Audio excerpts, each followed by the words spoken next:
The woman in this clip I'm going to show you is a member of the Labour Party who was invited onto a panel that included Douglas Murray to discuss immigration.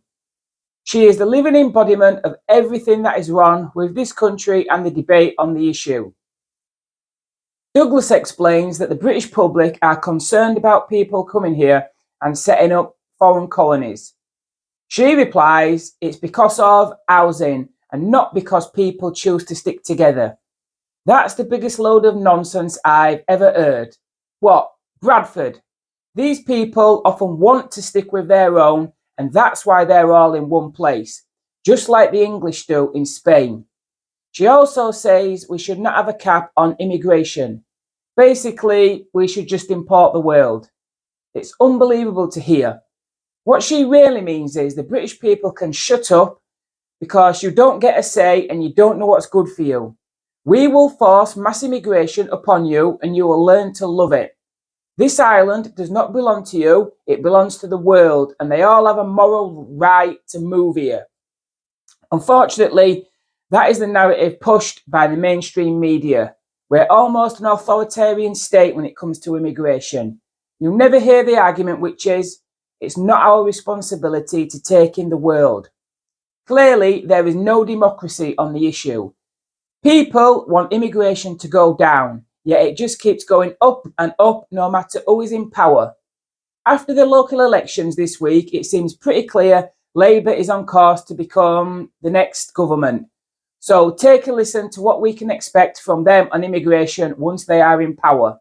It's not a science, which is one of the reasons why it's actually plucking a figure, as David Cameron seemed to, of under 100,000 a year net migration, doesn't quite answer it. There is definitely an element of it which I think public services have to come into it, whether public services can provide adequately for everyone, including everyone who's already here. That's obviously a part of it. The integration issue, which is just picked up on, is definitely part of this challenge. And has to be in there somewhere. And let me just, if I may, give a quick figure which is which I think is helpful. Quite often people talk about Britain and other European countries, and particularly Britain recently, as a nation of immigrants, which I think is a fallacy I always wish to sort of knock on the head. Because although it's true that immigration has always happened, it's never happened at this kind of speed. And just to give some context for that, quite often people talk about the Huguenot migration into this country, the Huguenot migration in particular, the east end of London. After 1683, around 50,000 Huguenots came to the UK. And this was such a large migration, as I say, not only that we still talk about it, but that it's still given as an example of how integration happened. I mean, it took some centuries, arguably, I think not just decades, for that integration to occur, but that it has. But 50,000 is an average about 6 to 8 weeks of immigration that we've had over the last 15 years, since Tony Blair came to office. But one criteria has to be that issue of, are people coming and being part of the country, or are they coming and having a parallel life and a parallel community that they can do, and maybe not even being aware of the possible life they can have outside of that area. And when that happens, I think there is a problem, and I think it's one that people rightly get concerned about.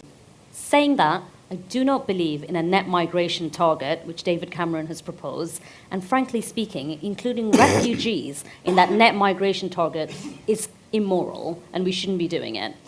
But I also think one of the main problems is that you talked about people being stuck in one area, let's say, for example, of one community.